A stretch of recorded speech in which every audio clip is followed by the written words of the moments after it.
Dewan Perwakilan Rakyat resmi mengesahkan RUU Harmonisasi Peraturan Perpajakan atau RUU HPP menjadi undang-undang. Ketua Panja RUU HPP mengusulkan salah satu keputusan penting dalam RUU ini ialah membatalkan rencana pengenaan PPN bagi sembako hingga jasa pendidikan. Rapat paripurna DPR RI memutuskan untuk mengesahkan rancangan Undang-Undang Harmonisasi Peraturan Perpajakan atau RUU HPP menjadi undang-undang.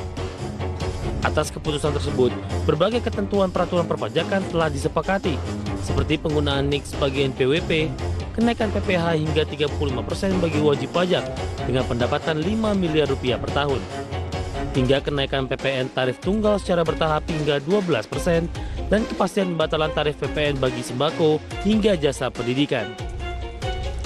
Wakil Ketua Komisi 11 DPR RI yang juga Ketua Panja Undang-Undang HPP, Dolfi OFW, jelaskan 8 fraksi di Komisi 11 telah menyetujui RUU HPP.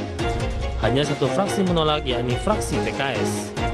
Dolfi menekankan Undang-Undang HPP memastikan pajak pertambahan nilai sembako dan jasa pendidikan tidak akan dikenakan, mengingat dampak pengenaan PPN tersebut akan sangat memberatkan kondisi ekonomi masyarakat. Memuat peraturan tentang komitmen keberpihakan pada masyarakat bawah tetap terjaga dengan pemberian fasilitas pembebasan PPN atas barang kebutuhan pokok, jasa pendidikan, jasa kesehatan, jasa keuangan, dan jasa pelayanan sosial. Hal ini sekali lagi merupakan bentuk keberpihakan DPR sebagai wakil rakyat terhadap kebutuhan dasar masyarakat banyak.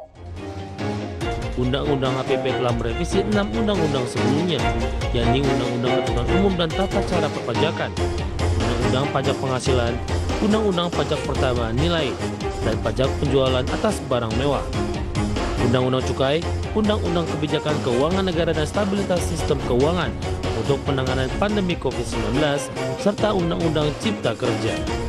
Pengesahan rancangan Undang-Undang Harmonisasi Peraturan Perpajakan menjadi undang-undang dipastikan akan membawa perubahan dalam beberapa tarif pajak.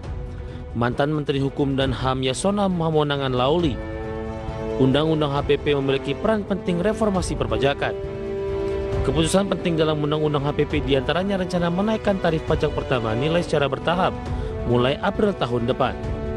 Tarif PPN menjadi 11% dan naik menjadi 12% paling lambat 1 Januari 2025. Artinya tarif PPN sebesar 10% selama ini hanya akan berlaku hingga akhir Maret 2022.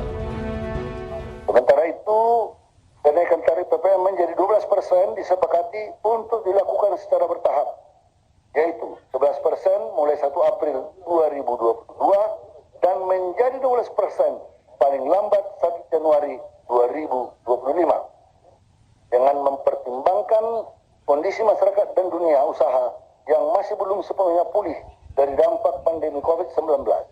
Secara global, tarif PPN di Indonesia relatif lebih rendah dari rata-rata dunia sebesar 15,4%. Undang-Undang Harmonisasi Peraturan Perpajakan menjadi salah satu undang-undang yang sangat singkat dalam proses pembahasannya. Dalam undang-undang ini, terdapat 7 pokok pengaturan perpajakan yang berasal dari revisi 6 undang-undang. Jakarta, Raharjo Patmo, Adex Channel.